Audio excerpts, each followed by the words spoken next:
What's up, glorious Glorify community? Omar Farouk here, CEO and co-founder of Glorify, the e-com design tool that you all love, of course. Welcome back to the Path of Glory. Today in this episode, we've got a very unique topic with a very unique and special guest, Matt Ackerson. Matt Ackerson is the founder and CEO of Autogrow.co.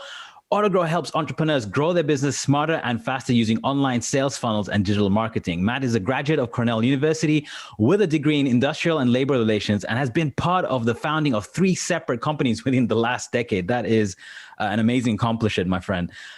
He's also co-founded BlueSkyLocal.com, which offered the world's first slow sales response SSR solutions for small businesses and retail chains. Matt specializes in sales, online marketing solutions, remote team management, web design, and web development. Over the past decade, he has built successful companies. He has built companies to a massive success and manages thousands of people worldwide and has proven time and time again how to hack growth in a much smarter way. I think all of you guys can relate to the content that we're going to share with you today. But more than anything, today, Matt will be sharing with us some very valuable tips for a very relevant and current topic, especially in today's time and kind of world atmosphere, 2021. We'll be focusing and discussing remote team management strategies for 2021. I think anyone across the board who's in digital marketing, who's in running an agency, who's running a digital business online, whether it's selling physical digital products, must learn how to, must challenge themselves to bring their companies and make them more and more agile so that they can work remote. And this is just a very important time to learn that right now. If you haven't learned that, then now is the most important time than ever. But first, let me welcome Matt to the Path of Glory. So let's give a warm welcome to Matt. It's great to have you here, Matt, with us today. How you been, my friend?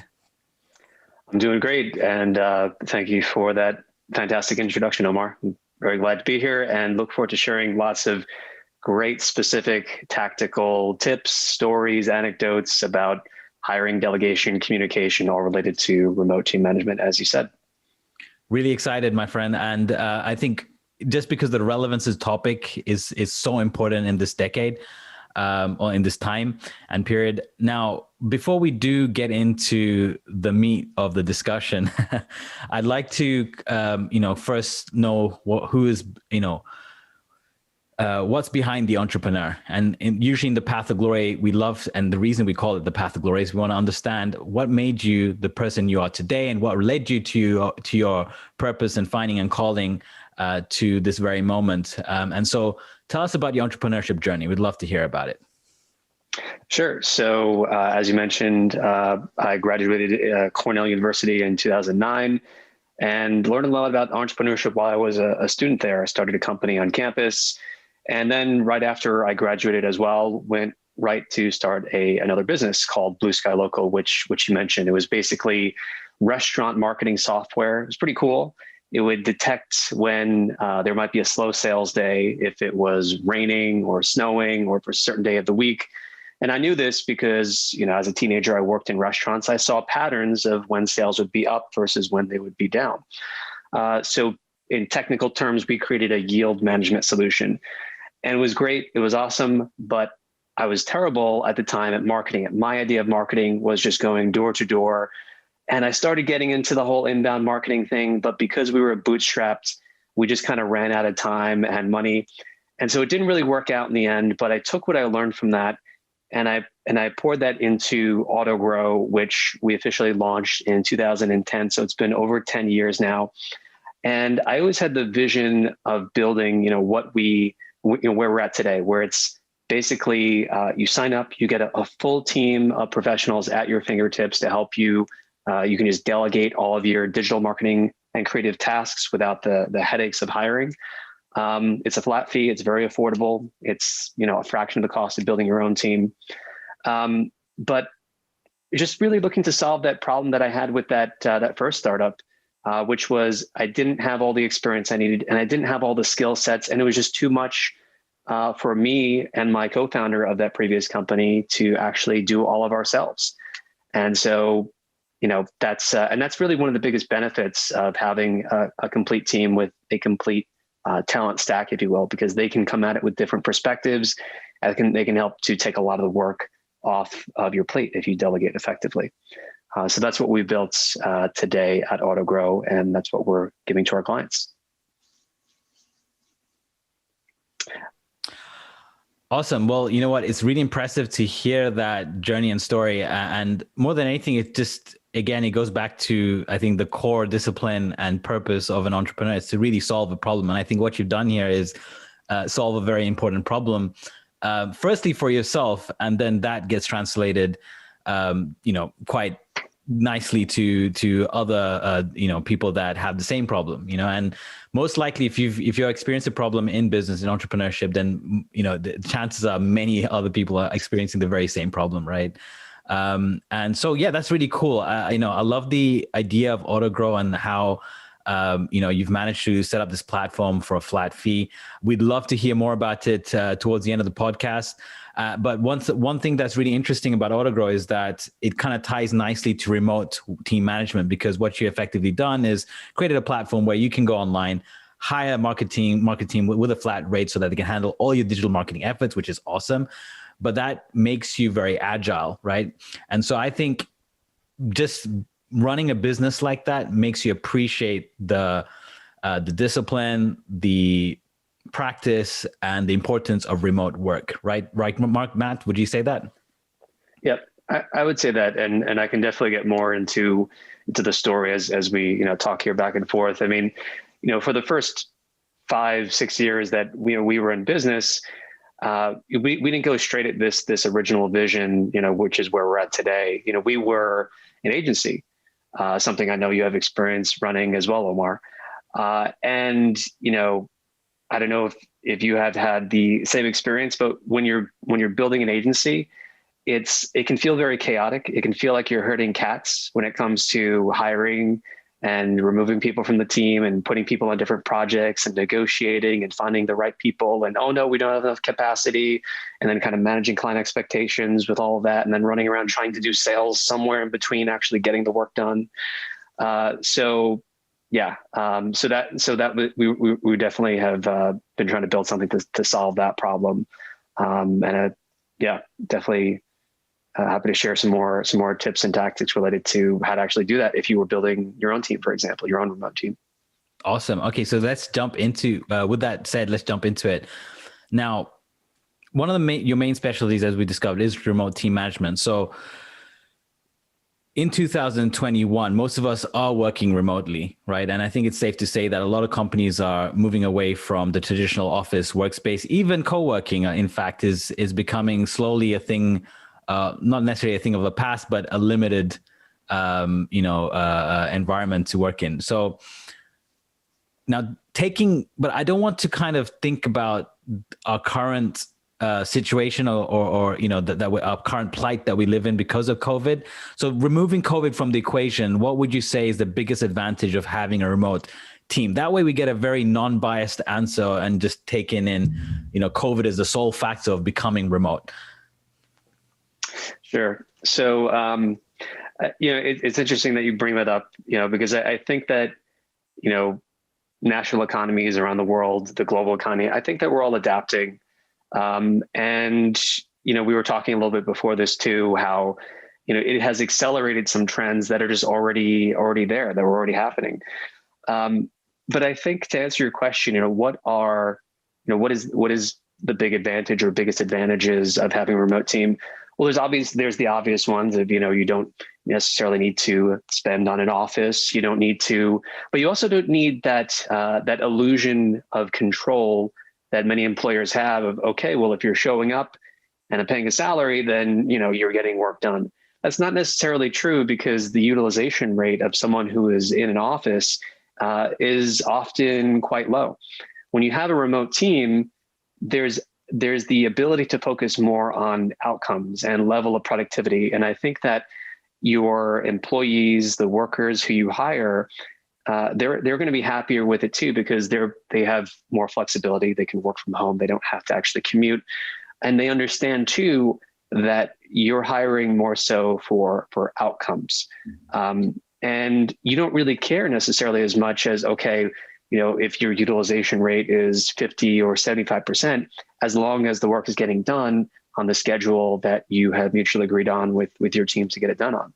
So I think that sort of shift in the relationship, that you would have with your team, with your employees, is really important, because it's more focused on getting the work done and what we're achieving or what you're not achieving. So that's quite an interesting perspective. What you're saying is, it becomes more results oriented versus, chipping away through the hourly 9 to 5, right? Which is an interesting perspective, because I'm pretty sure that, in an office environment, being amongst, other co-employees, the water cooler talk, the chit chat in between, and, and sometimes could be productive and can be unproductive depending on what kind of chit chat. But all that can kind of sum up to lack of producing results, right? It can be. And I'm not saying it's across the board, but that could be a challenge in a live workspace, right? In a present traditional workspace. Would you say that's the case? Does that make sense, Matt? I agree with that. I think that the whole concept of hiring is completely outdated. I think that, when you create a better system where people are able to more so choose who they want to work with and what they want to work on, the benefit to the employer is going to be an order of magnitude better. Plus, you don't even have to pay for that unutilized time, depending on how you're able to actually structure that system. Now, I wouldn't recommend going for a per project basis, because that whole back and forth, you have to stop, negotiate every time. Okay, here's the next project. Here's how much we're going to do for it. How long is it going to take? What are the hours?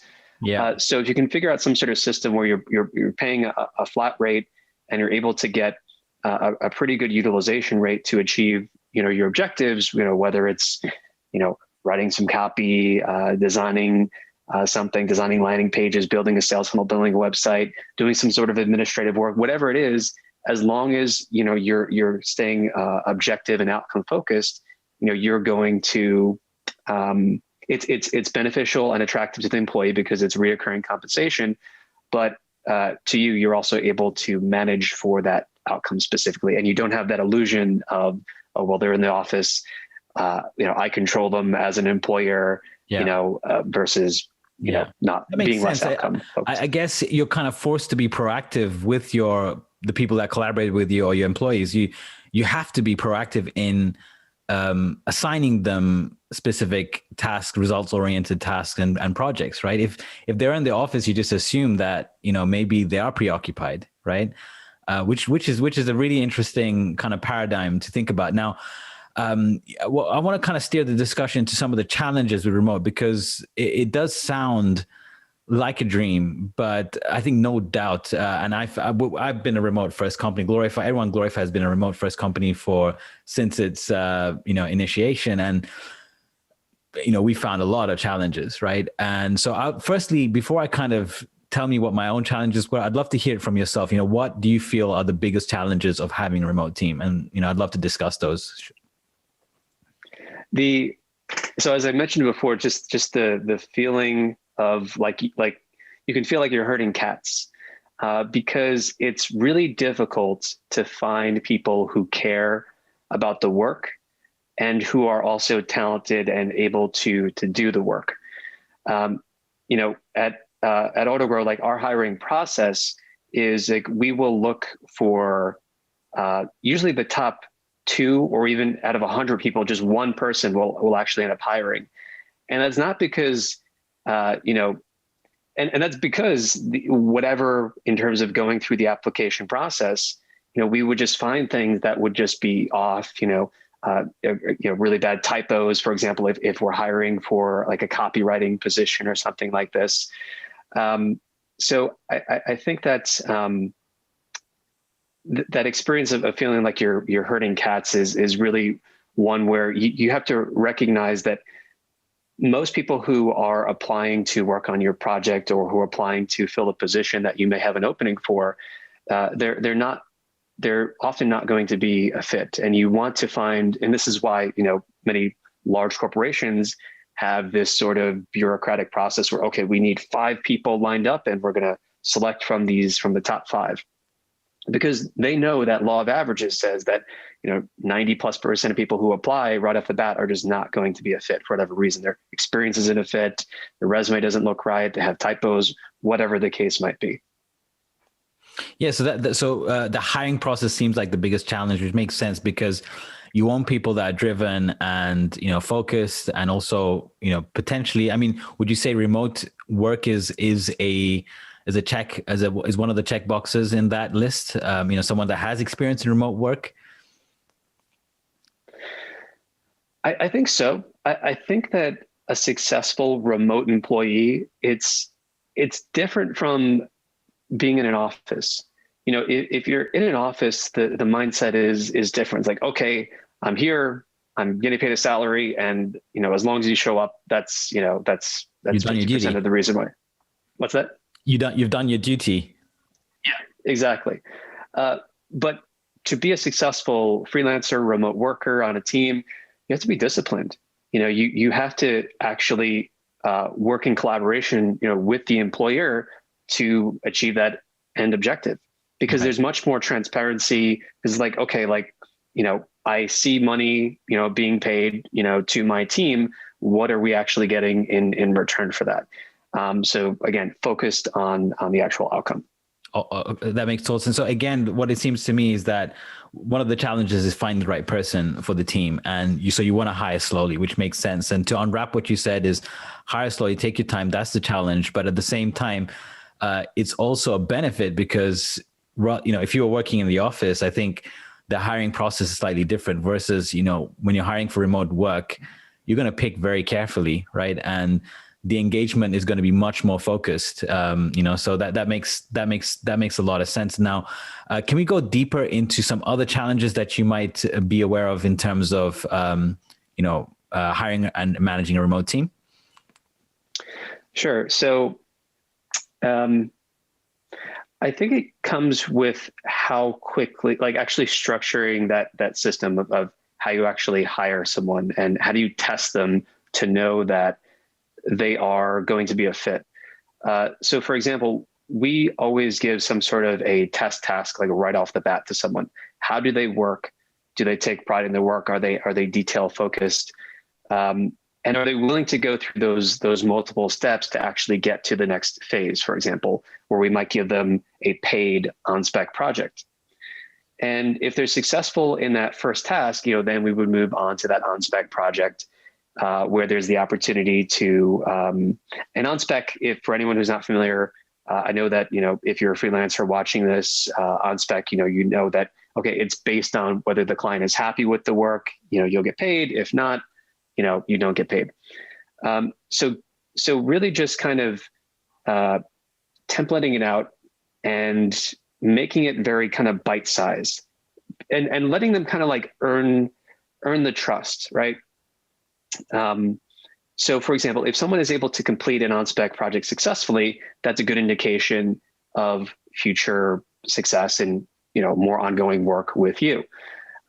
But the thing that you don't want to get caught up in your mind about is just saying okay, well, this person is here, and because they're in front of me and, I'm looking at their work, you can kind of have a scarcity mindset of this person did a decent job, but they made these mistakes over here, but maybe we just need to give them better training.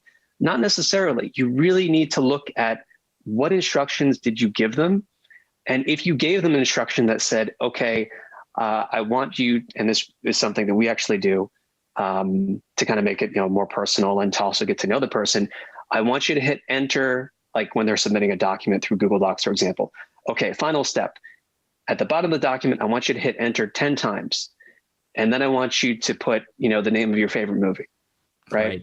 Yeah. So we might check, did they actually do it 10 times? Did they miss this last step entirely, for example? Right.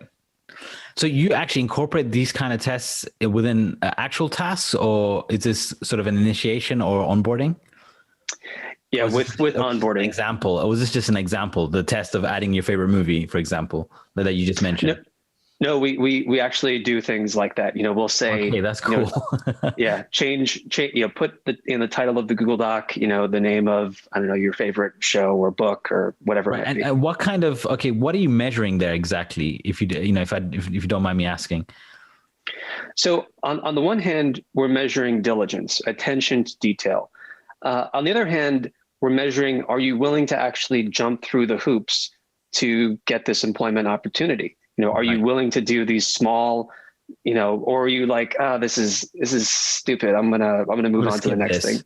That's Yeah. interesting because whether or not they take, even though it seems seemingly not serious, how like you said, the diligence, the due diligence they're going to put into what you requested of them, and I think that's really interesting. I might even include that in my hiring process. Do you, when you do that? I guess you do that over a period of time, like you said. So these kind of test elements that you add, how long do you let them remain for before you take them off the task system or process? Yeah. So just kind of expand on that, on the concept for a second. If you think about college, college, me personally, I didn't learn a whole lot at college. I learned some things, but like you're going through textbooks, you're taking tests. A fraction of what I learned at college, I actually applied today. I mean, most of what we've learned in school were, it's really just the basics, basic history, math, all this stuff. But why have they used college as kind of an indicator of whether someone is good to hire? It's just, okay, did you stick with it for 4 years? Did you go through kind of the mental friction of having to take these tests? And if you did, okay, that might be some indicator that perhaps you could have a good contribution to the team, to a company. Omar, could you just restate that question? I want to make sure that I answer it. Yeah, absolutely. So the question is, how long do we do it before hiring someone? I think you said. Yeah. So the question I was asking was actually in regards to these tests that you do. Like how long do you include that in your process with the employee? So even it's usually up to the first 2.5 months. We tell someone who will actually go through the initial application and then do an interview and then do an on-spec project, sometimes multiple on-spec projects, depending, we'll see how it goes there. And then, if we find that they're in that top 2 or 3%, then we will hire them on a trial basis. Right. And we make sure it's really important to put that label on it, because we don't want new team members to be comfortable. We want them to know, okay, this is a time of accountability. This is, if it's not a fit, we're just going to part ways. But we put that label on it on purpose. Yeah. So it's up to 2.5 months. I have this, my mindset, and this is kind of breaking a lot of my thought process. I'm sort of very empathetic person by nature, and just because of I like to think I'm hardworking, but I've worked under some let's say not some great people in my history, and so with that experience, being very empathetic towards my past my past employee self, I like to treat people how I would have preferred people working who are managing me to treat me at that time. And so when I do hire, I come in with a lot of empathy. I think just from that experience, so I treat people with a lot of kindness and a lot of kind of welcoming them aboard, and make the process as easy as possible. Now the problem with that is that not everyone is going to treat you the same. That's my discovery, at least, because with that process, using that as my kind of hiring process, I guess it comes from a place of grooming the person to be prepared for a very amazing team culture that they're coming into, and a really nice and collaborative and open and transparent environment. That's the kind of environment I like to create when they come to work for us. And not just that, but also make it very integrated to their lifestyle. So all these values that I enjoy and I like when it comes to working, I want a new person that is a potential fit to feel those feelings as they come in. But I do notice that time of accountability is very important, because if you don't have that, and if you don't kind of up the you can say, the strictness a little bit, or tighten up a little bit on how you level up your expectations a little bit, at least in the beginning, people can take advantage of you, and I've had that over the last year a few times, so and these are some of my challenges actually, Matt. I mean, I'd like to go through a couple of challenges more. So this is a few people, because of that, we've discovered all kinds of personalities in the past. And this is I don't want to necessarily say this is, within the Glorify team or any team, but me managing teams for almost half a decade now in different companies, I've dealt with different characters, and I want to go through some of these characters. So one of the characters I know is Mr. Strategy Syndrome, right? Where they are tasked with something, they're tasked with some, they've been in the company for a while, they've been put a little bit up on the pedestal and been tasked to manage a lot of high level stuff. But they use the word that I am strategizing as a means to escape, right? In a similar way, we have, there's a few kind of, what you call it, you can say conditionings that I've experienced. So this is one of them. Actually, let's tackle them one by one. Have you experienced Mr. Strategy Syndrome in your time, Matt? Yes, I think I have. So I'll tell you, when I worked on my first two startups, I had over a period of 3 years, 4 different business partners, and only one of the 4 actually worked out. And I think the worst one, the one that I also was in terms of effectiveness and result, actually getting work done, nice person, but that person was very, very good at kind of BSing and kind of talking strategy. Yeah, so high level talk, but no actual pen to the paper work. So like, yeah, I totally get that.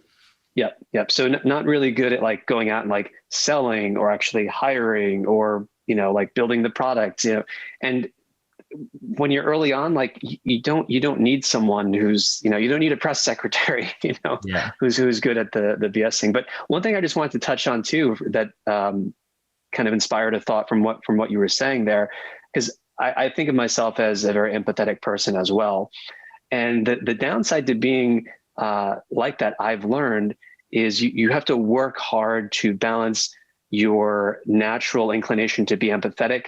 Where, for example, if I see a team member making a mistake, and they're going to make mistakes, no one is a robot, you're dealing with human beings. But as long as you can optimize and get better over time. But when I see someone making a mistake, oftentimes in the past, my automatic reaction was, oh, well, I understand why they did that. It was my fault. I didn't clearly communicate it. Or, they were busy with something else, or, oh, they said they were whatever the excuse is. You can kind of fall back on that. And you kind of want to fight that urge. You want to double check yourself. Okay, actually, was I communicating clearly? Perhaps I should have the expectation that maybe they should not have made this mistake. And final thought on that is, Omar, whether you'd be interested in this or your audience would, I've actually found a lot of inspiration from the movie Patton, one of the greatest movies of all time about a World War II general. And just in the opening scenes of that movie, when Patton is going into the barracks in I think it's Sierra Leone, and he's looking at all the soldiers who are not disciplined, and he's correcting them, and he's not doing it in a way that is well, actually, let me put it this way. There's a line in the movie where he says, I don't want them to like me. I want them to fight for me. Right. So that's something else that necessarily you might want to fight as an entrepreneur, as a manager, as a business owner, is you don't necessarily need to be liked all the time, although that might be nice. It might be nice to be friendly, with the team members that you're managing. But ultimately, again, empathy versus effectiveness. Right. So it's a balance, I guess, ultimately, which makes sense. I guess, putting them those two qualities, being a bit of a general plus being empathetic is important so that, you can drive results, right? And it all comes down to leadership, I guess. Now, I want to go down to another character that I've discovered in my experience. So we spoke about Mr. Strategy syndrome. I've experienced another type of individual, which is what I like to call the Superman syndrome, where they're Superman for a short sprint, but when it comes to the long haul, they burn out really quickly, so, or they justify to themselves that, hey, I was Superman on Monday and the rest of the week I'm going to chill, or I'm not going to, deliver or be more frequent and up my game as much as I did on Monday. Have you come across this type of person and character, and how have you managed and dealt with them? If you have, or if you haven't, we can skip that guy, I guess. So do you have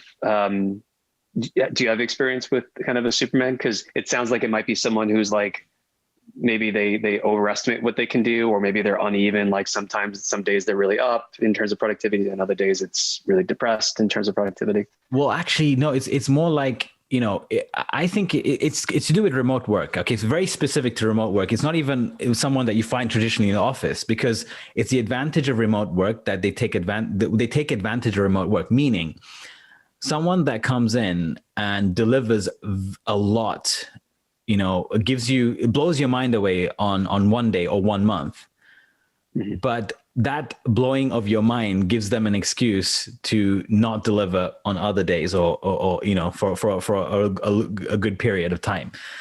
So they kind of they feed you almost like treats. I've had this and I've always said this with our team, is that, look, I would rather you be average player and consistent rather than feeding me treats so I feel good on one day, and then, if that makes sense, and then the rest of the time you're kind of you're in hibernation mode.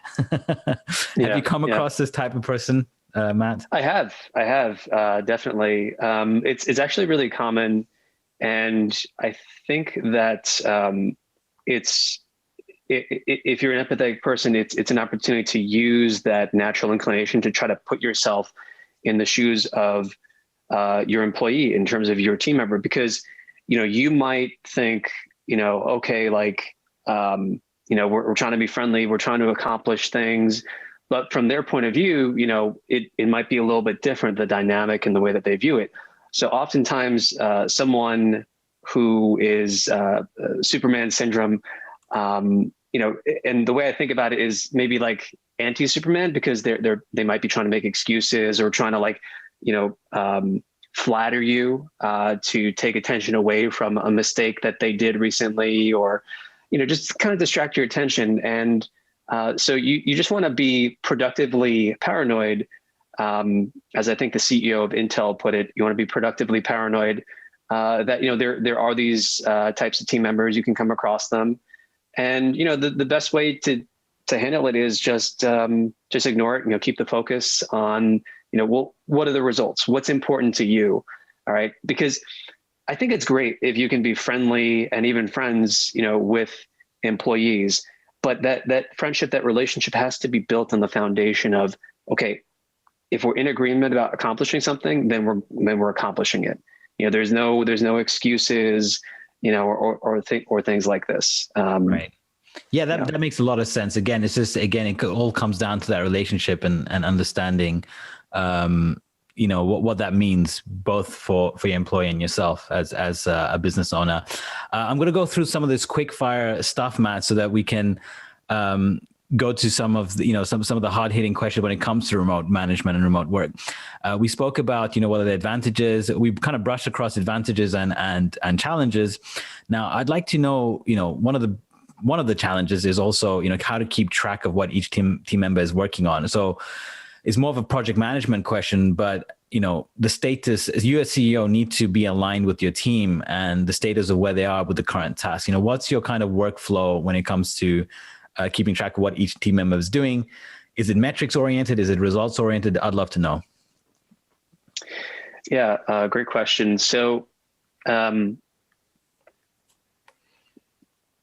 recently, with our development team that we've been building out recently, I gave them the exact daily productivity planner that I use on a daily basis. I call it the DOME task system, DDOME. So it stands for when is something actually done? When was it due by in terms of like actual time during the day? What order are you going to actually do your tasks within? M is the minutes that each task is going to take.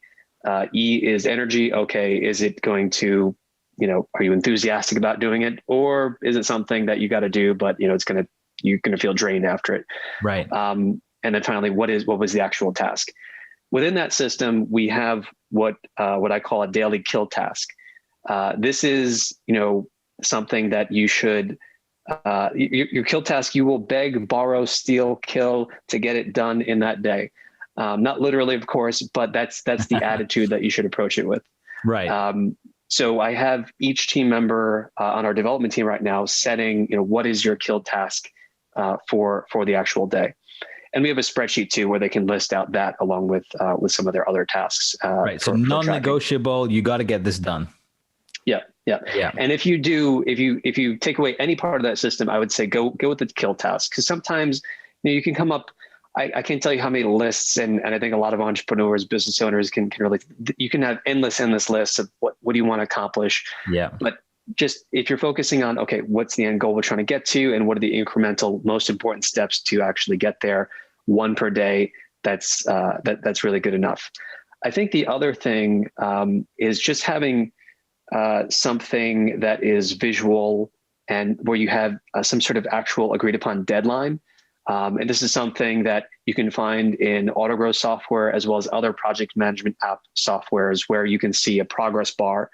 And I think that, because if you see a sense of progress, it's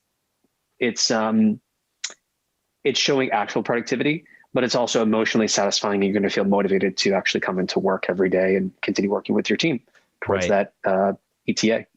Right. Makes total sense. Okay. So the next question is a bit of when it comes to remote work, especially in the digital age that we live in, I think it's safe to say that, to be honest, I'm a big believer in this. I think any person in this day of the age is kind of an entrepreneur in their own right. Whether they're working for a tech company, if you're an employee, if you're in management, if you're a business owner, if you're running an agency or you're running a freelance operation.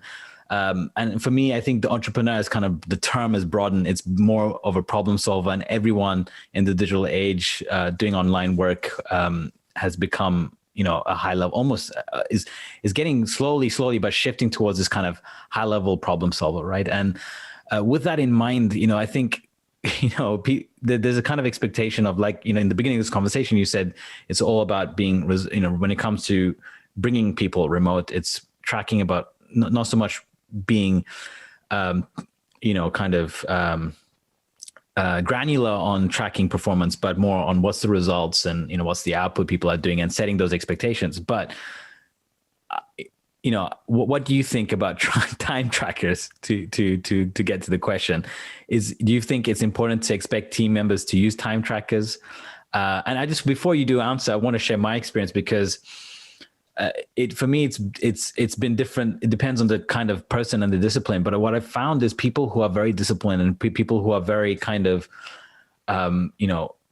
want to give you peace of mind and be transparent. I found that some of the members in the team, because they've been working remote for a while, they actually have it in them to make time trackers as a discipline.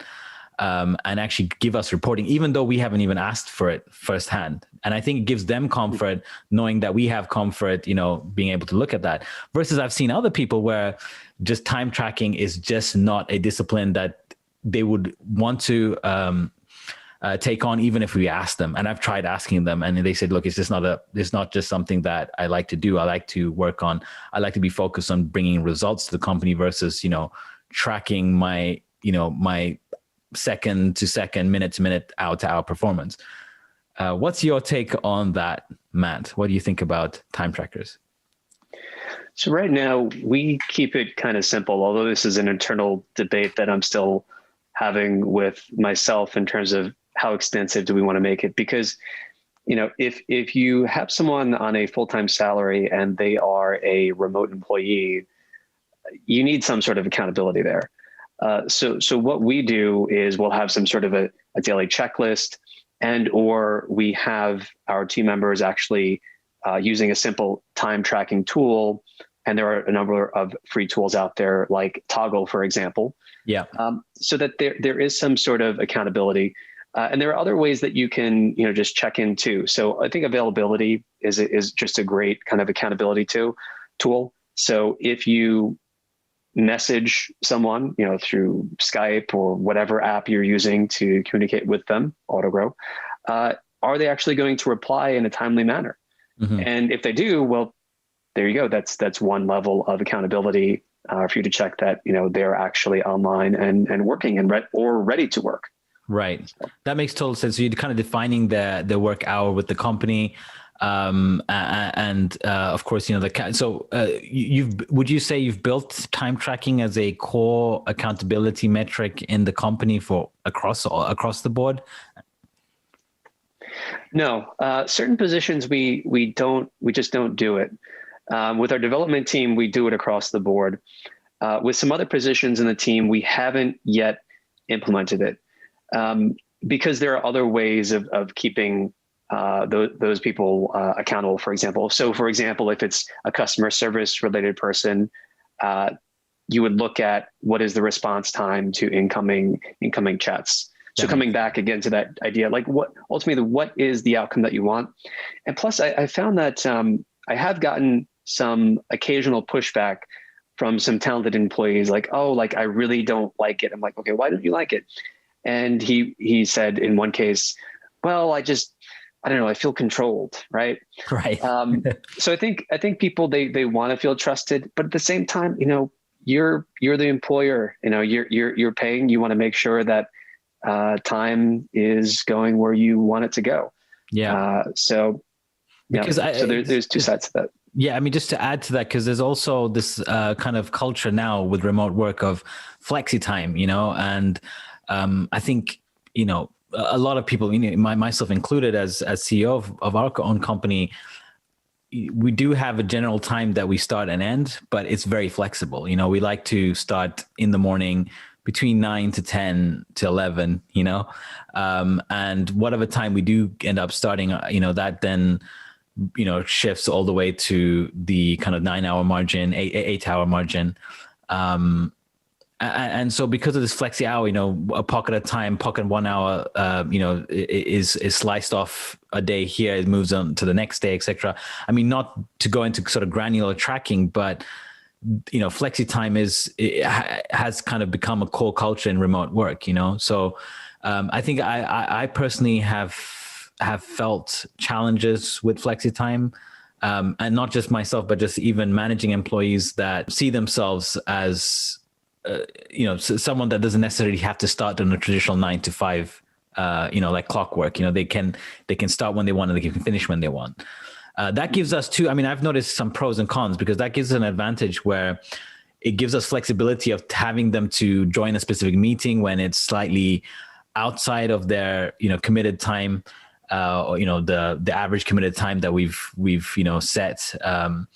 And then at the same time, there's disadvantages where you don't necessarily know where's that orphan hour lost, or a few hours lost within the week because of flexi time.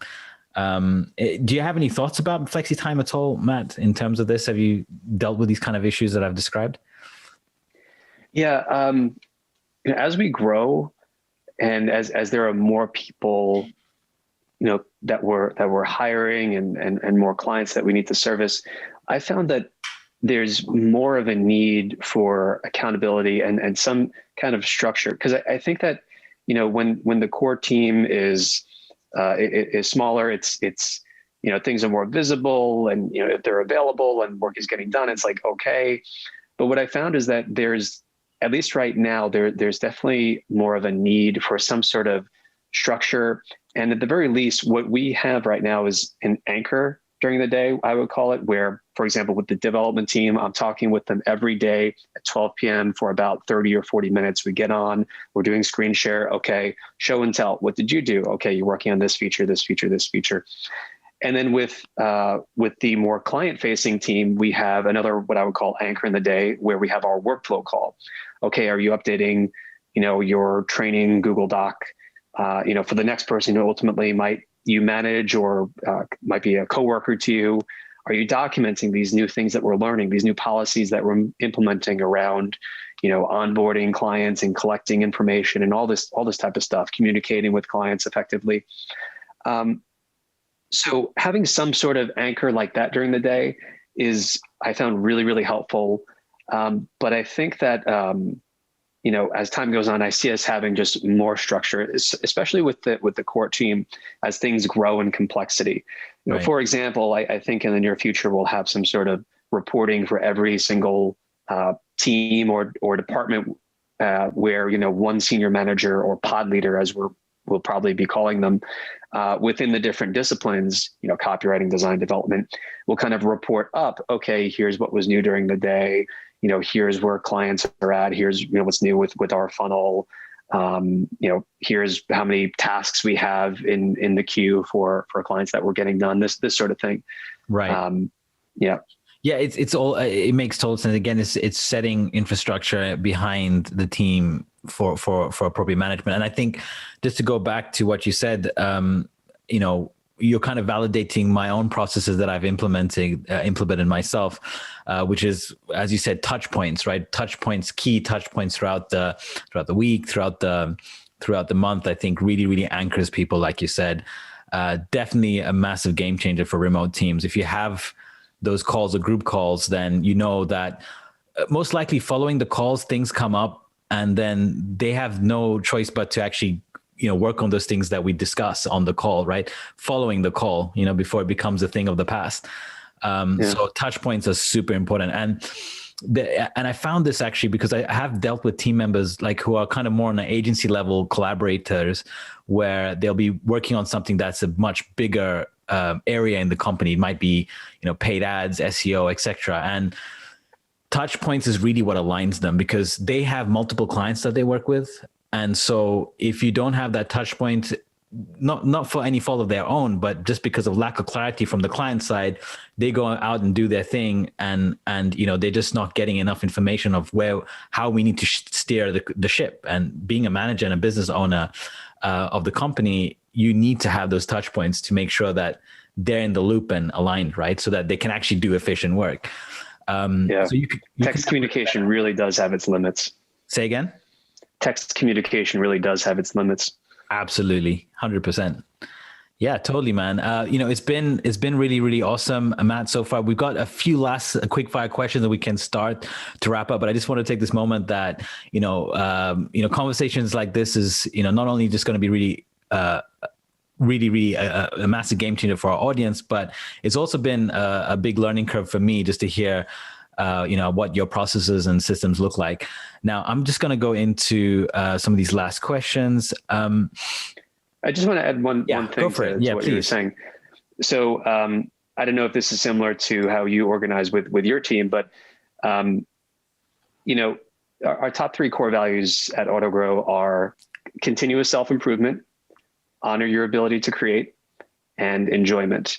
And that's awesome. In that order. Yeah. In that order specifically.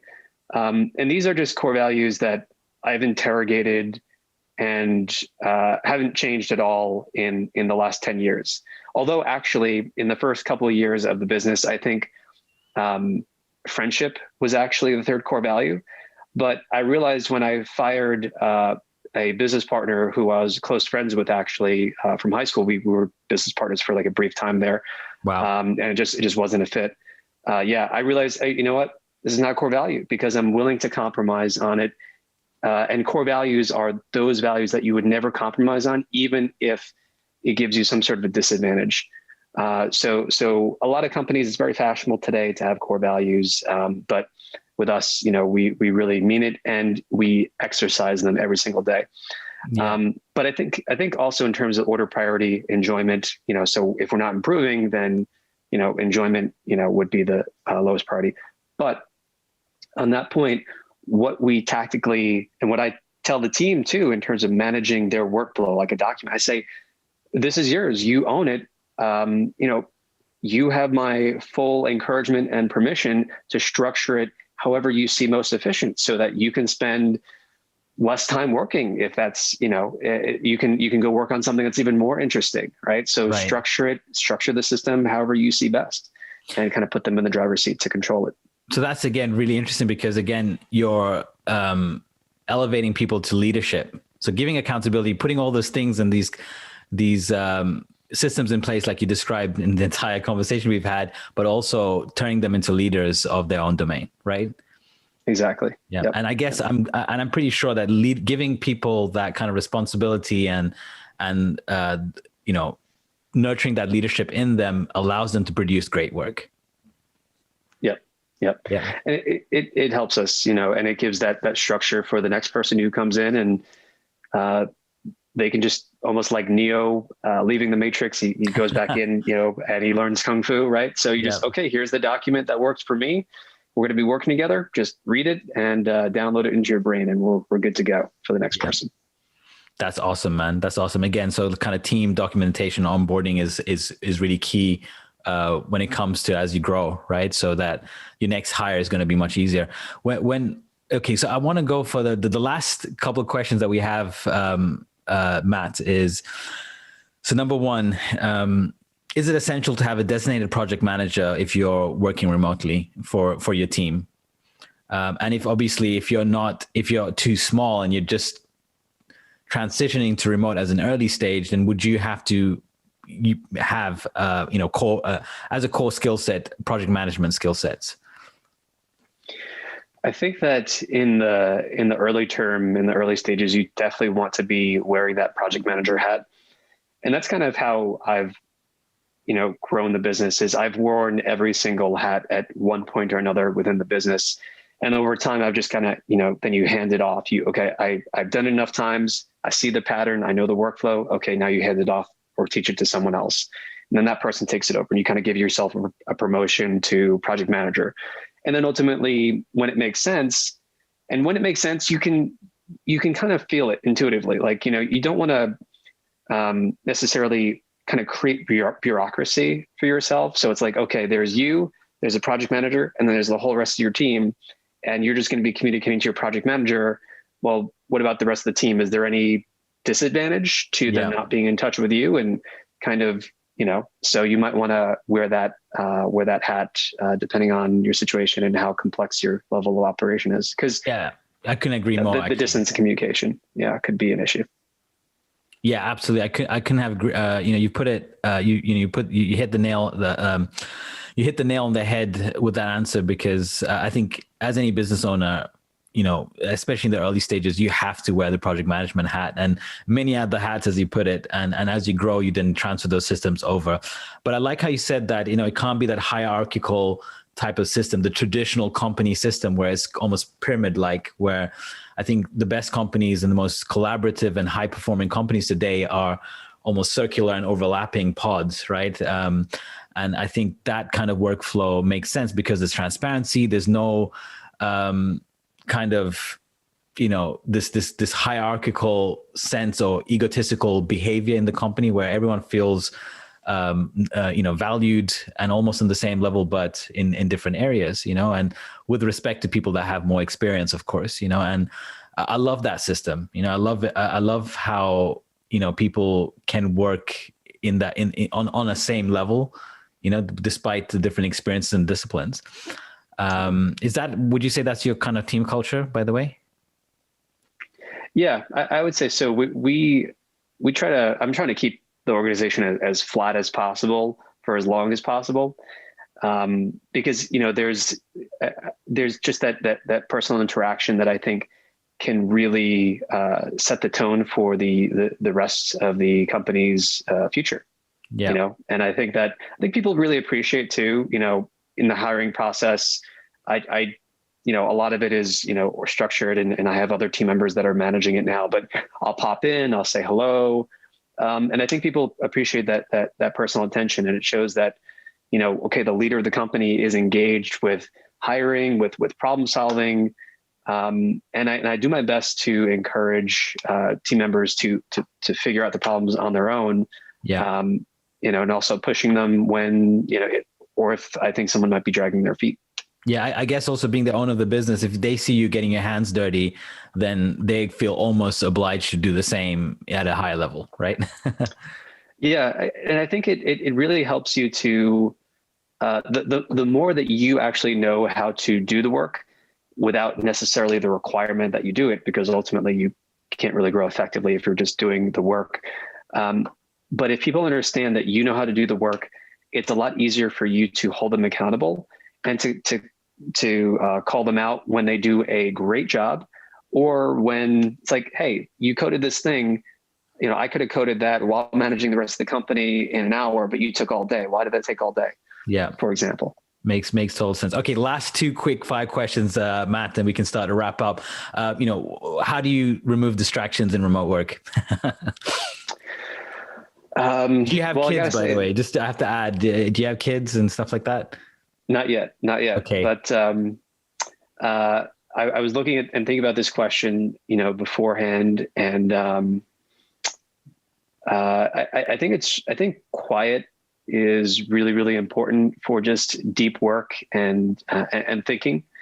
I found that recent kind of tool, AirPods, have been very much worth the investment with their noise canceling abilities, and they have an even bigger, stronger version, AirPod Max, I think, if you're looking for some sort of a tool.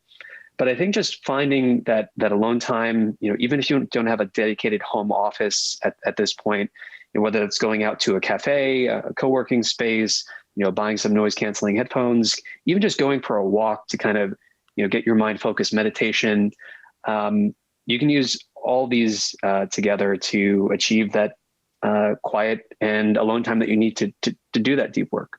Right. So I think that, and there's lots of other tactics you could, employ too, depending on where you're at in your journey. You can stay up later and work later when, your kids are asleep, or, family members are asleep, because it's not necessarily just kids. It could be your husband or your wife or Absolutely. Girlfriend, boyfriend, parents 100%. Calling you, want to talk. Your pets. You wake up early. Your pets. Exactly. Yeah. Absolutely, so totally agree with there. And I think it's a universal case. Kids, family, pets, outdoors, traffic, the whole works, right? And so I guess you got, for every individual, I guess it could be quite a unique scenario, and everyone's different when it comes to aligning themselves with a good workflow and getting into that flow state, of course. The second question we have, the last question for this podcast, Matt, is another quick fire question. What specific apps do you recommend for productivity? I know you're going to definitely, mention Autogrow in that. Amongst Autogrow, what are the other ones? Sure. So apps for productivity, I would give 2 specifically. Number 1 is Rescue Time. It costs, I think, $79 for an annual subscription. So $79 a year, but it's worth it because you can turn on focus mode, which is a key feature, because it will, track, what websites you're visiting, and you can see how much you're visiting YouTube versus, Google spreadsheets or whatever programs you're using to be productive with. So you can measure your own productivity, but the focus mode feature is what I recommend and like the best. And that by itself is worth the money, because it's a forcing function. You can't turn it off once you've engaged it. So I'll turn it on, and I'll turn it on until I know that I'm going to be done working for the day, so that, because social media and the news, they are more and more optimized to give you that dopamine hit. So you just want to, I find myself unconsciously in the past, just typing in, what's new, what's going on with the news, let me just go on YouTube for a second, whatever the case is. But Rescue Time just completely says, can't go there, can't go to that site. It's blocked, right? That's focus time. And the second tool I would recommend is to actually go out and buy a journal. And, this might seem old school, but actually putting pen to paper, number one, there's so many layers of emotion that I think a lot of entrepreneurs have to deal with, just like the everyday stress. And I think all that builds up. So it gives you an opportunity just to kind of like dump that out, because once you dump that out, you can do some really great thinking in terms of like, okay, here's where we're at. Here are the top problems that we face. What do we need to do to grow? Okay, well, now that I'm thinking about it, maybe this person isn't working out, or actually, this person is working out really well. So it gives you kind of that focused, where you're able to get out some of that stress, but also develop your ideas and realize things that you wouldn't necessarily realize if you were just keeping them in your head. Yeah. Because it's just able to focus that line of thinking so much more. Yeah. And it costs, I think, $20. So yeah, absolutely. Well, a one-time cost, which is great, unlike the other subscriptions that you have to keep up with. Yeah. Was there any other recommendations, or is that done? No, I would say for $100, go invest in both of those things, and Awesome. you can build a $1 million or billion-dollar company, in my opinion. Perfect, Matt. That. I think that's some awesome advice. And I just want to quickly say that when it comes to journaling, the few times I have done it, it has been not only a stress relief because I'm kind of taking out my anxiety from my mind and putting them on paper, but it also becomes a great problem solving tool, a great vision building tool, and many, many things. Right. And I haven't been consistent in it, and I hope I can be. But I think the intention with pen on paper is totally different when you're on a keyboard, because you kind of write straight from mind to paper, and so your thoughts are really, really being materialized on that paper, versus, when you're on keyboard mode, you feel like you have to, your intention swaps to kind of work mode versus, personalized mode, if that makes sense, which is really interesting. And just bringing that tool, I didn't expect that at all, by the way, when you pulled that journal, and you sort of inspired me to go and take on that habit again. So I'm going to try my best to do that intentionally after this call. Matt, it's been really, really awesome having you on the podcast, The Path of Glory. We've learned a lot from yourself, and I think a lot of people are going to take a lot of these nuggets of value in terms of managing a remote team. Last but not least, tell them how they can, not only find you and reach out to you, but also jump into some of your products and services. Sure. So I would encourage everyone who is in your audience who might be a business owner in charge of managing a brand or even a startup, you can go check us out at autogrow.co. It's autogrow.co. And again, our value proposition and the problem that we help you to solve is to delegate all of your creative or digital marketing tasks without the headaches of hiring. So we just completely cut all that out so you can go from idea to delegating it to actually having it and seeing it be completed in real time. And so it takes work off of your plate, and it's a fraction of the cost of having to actually go out and build your own team. So autogrow.co, check it out. And we have a contact form there too, if you want to reach out to me for any reason. Awesome, Matt. Thanks a lot for being on the podcast, and I will catch up with you soon. That's it for today's podcast, guys. Thanks a lot for being on the Path to Glory. Share, subscribe, do that whole thing, that whole routine. If you have a routine after a podcast, it would be great. And with that, we'll catch up with you soon in the next podcast. Stay glorious. I'll catch up with you soon. Take care. Bye.